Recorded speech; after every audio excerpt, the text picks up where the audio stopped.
Hi everyone, Anthony Fantano here, the internet's busiest music nerd. I hope you're doing well. And it's time for another installment of our Why You Know review, where I go over a bunch of releases that have dropped over the past month or so, probably even longer, that I haven't had the time to review, so I just talk about them short form style, gauntlet style, one after the next. Everything I talk about in this video is listed down below, so you don't miss a project or miss an artist. And yeah, that's it. I think we have explained thoroughly what the point of this video is, so let's do it. Ba-bam! Writer, comedian, and also rapper Zack coming through with a collection of tracks over here, kind of one-dimensional bangers, but still bangers all the same. I, like many of you, have been enjoying a lot of Zack singles up until this point, and as far as putting out more formal releases goes, I think this is certainly a start on this kind of short project. Zack certainly shows that he has, a voice for rap, wit, personality, but by that same token, I think his choruses could use some work, as well as his beat choices, finding instrumentals that complement his style and personality, and finding ways to kind of change up his flows significantly from track to track as well.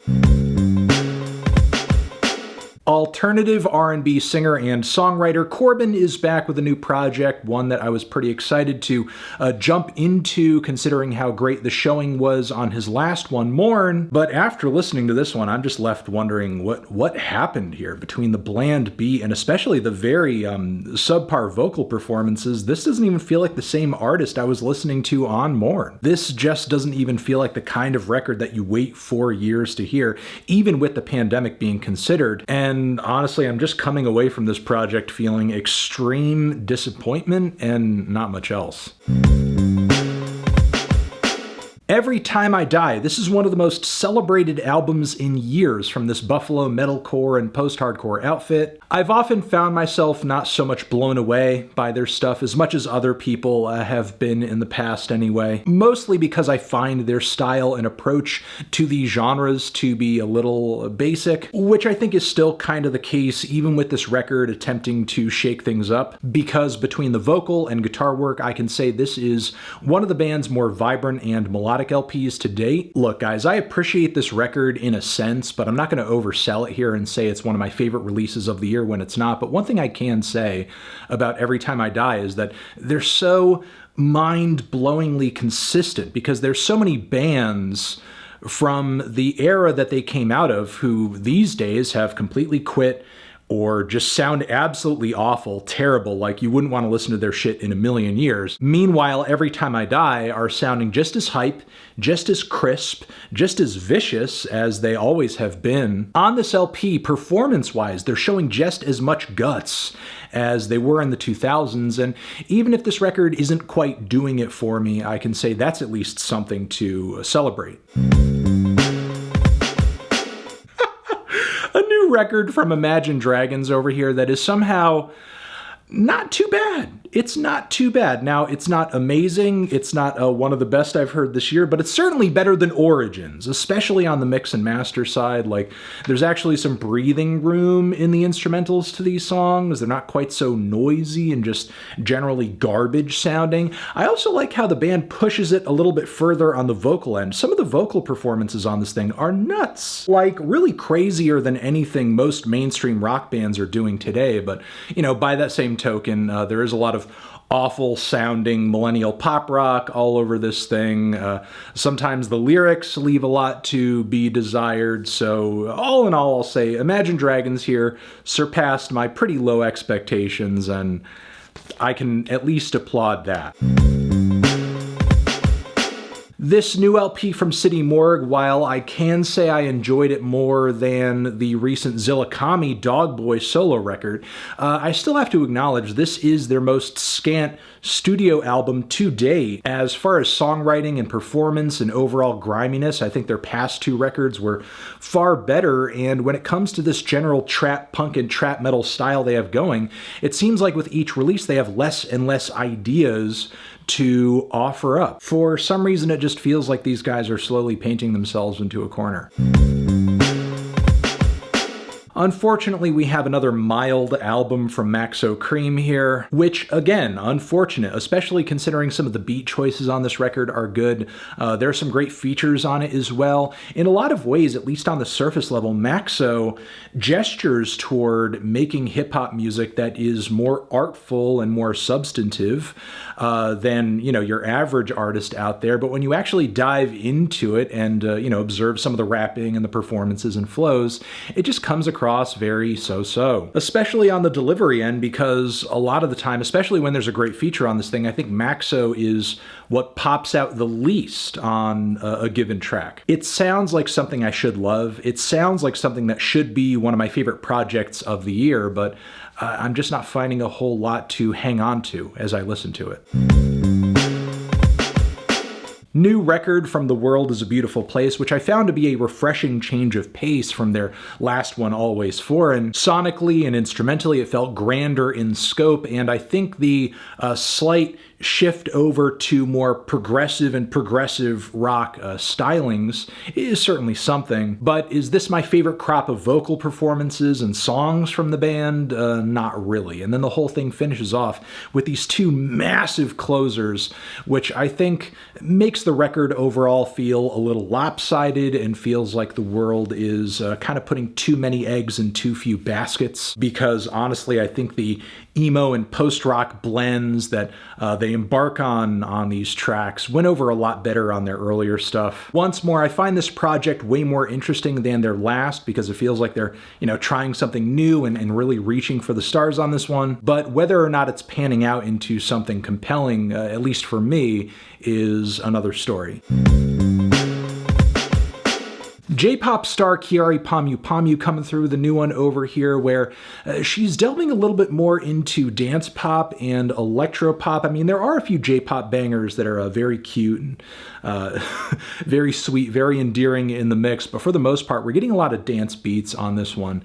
And I don't know, I feel like these tracks, for the most part, go over okay.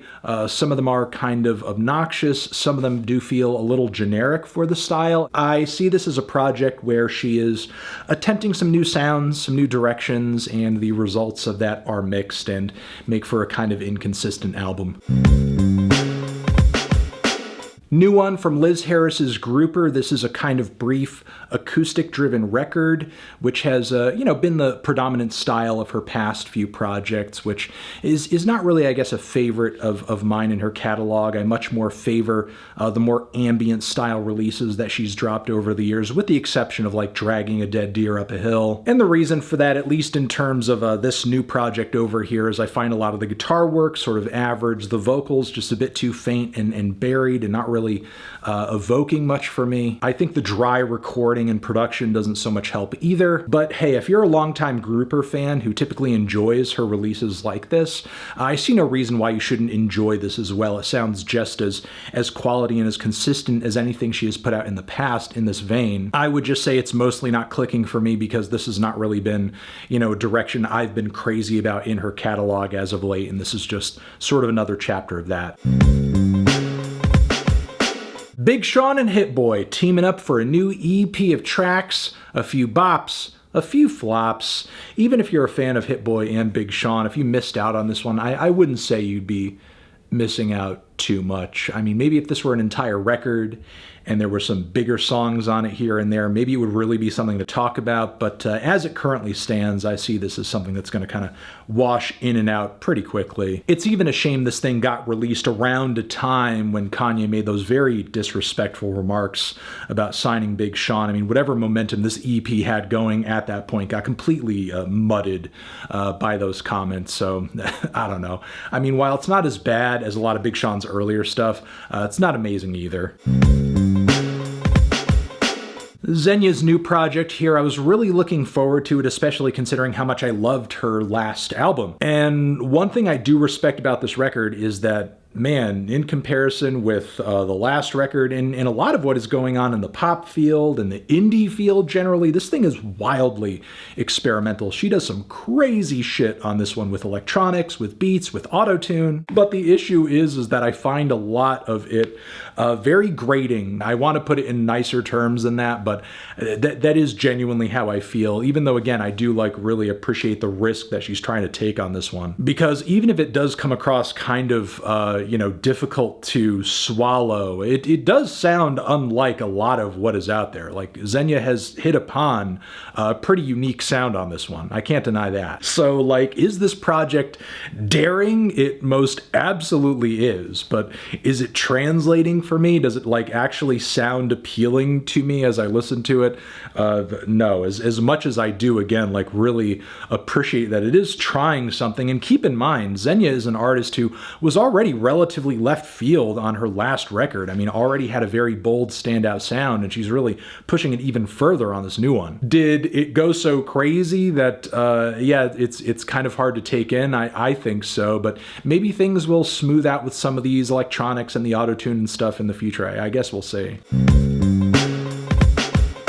New Baby No Money. Appreciate the shout out on this record, number 1. Number 2, also appreciate some of his biggest bops and bangers to date on this one, especially Edamame with Rich Brian. That track is killer. However, there are some duds in the track list for sure. I sort of see this thing as like a collection of attempted or would-be hits, some of which really went off, and the tracks that did are incredible highlights. While I do think Baby No Money's rapping and singing could use a bit more variation, and he does have a bit of a limited range in that sense, I do like the fact that he is trying to switch things up stylistically from track to track. He does seem to be kind of making up for that in some ways by getting a little creative in terms of the genres that he employs on his records. Even pulling out a really ambitious Rebecca Black feature on one track that goes over really well. So, like, even if I'm not crazy about this record overall, you do have to respect and appreciate the fact that Baby No Money really knows his way around a banger, is expert at marketing his shit, and really has a deep connection with his audience and knows exactly how to entertain them. And because of that, I'm always going to be looking out for whatever the next thing this guy does is. New LP of smooth, jazzy, conscious hip-hop from Chicago's own Mick Jenkins, which I thought overall was, yes, a little derivative, but also a very thoughtful project. In a way, I wish this is kind of what he hit with in 2016 when he had his big attempt at a studio debut. I think this record would have went over much better. Overall, I still don't find this project to be, I guess, as deep or as layered as Mick's music in general would imply, but aesthetically and lyrically, I still think it has a lot more going for it. Again, while this is not one of my favorite rap projects of the year, I will say overall, this is his best thing he's done since The Waters, and certainly marks, I don't know, I guess more of a climb upward. It sounds like an improvement over his past couple of studio LPs, and I think that says something. New one from Andrew WK, who is switching it up significantly on this one in a few different ways. Not only in terms of the concept and the lyrical angle of this thing, where he's going in a bit of a religious direction on this one, on God is Partying, like pretty much every track here, delves into concepts of theology and spirituality with overt references to Christianity, and, you know, that's certainly something. But then musically, on the flip side, there is a huge shift going into the direction of metal, which I guess metal music has always been a huge influence for Andrew WK, but specifically on this one, we're hearing more sludge metal, prog metal, power metal, definitely shades of metal music that you don't typically associate with the raw, energetic, driving, party-influenced style that Andrew has gone for in the past, which this wouldn't be his first, you know, attempt at veering away from that for sure, but it is his first attempt at embarking on these particular metal styles, and overall I wouldn't say it goes over too well. Like, instrumentally and aesthetically, a lot of these tracks don't really rise above basic pastiche or basic, you know, aping of the lowest common denominator elements of the genres of music, nor do I think Andrew really has like the vocal chops to pull off these styles of music as well. well. So while in one breath I can say this is one of Andrew's most ambitious and conceptual projects ever, it's also one of the least pleasurable to listen to.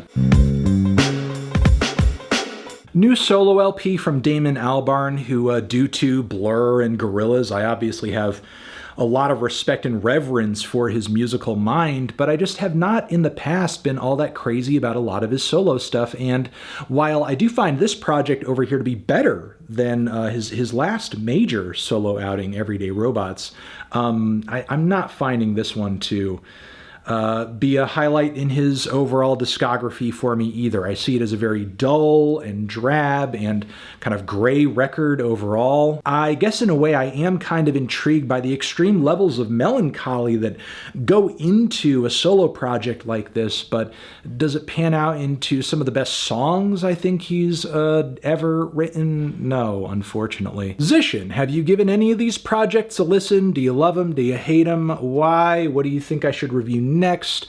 Over here next to my head is another video that you can check out. Hit that up or the link to subscribe to the channel. Anthony Fantano, music, YUNOREVIEW, forever.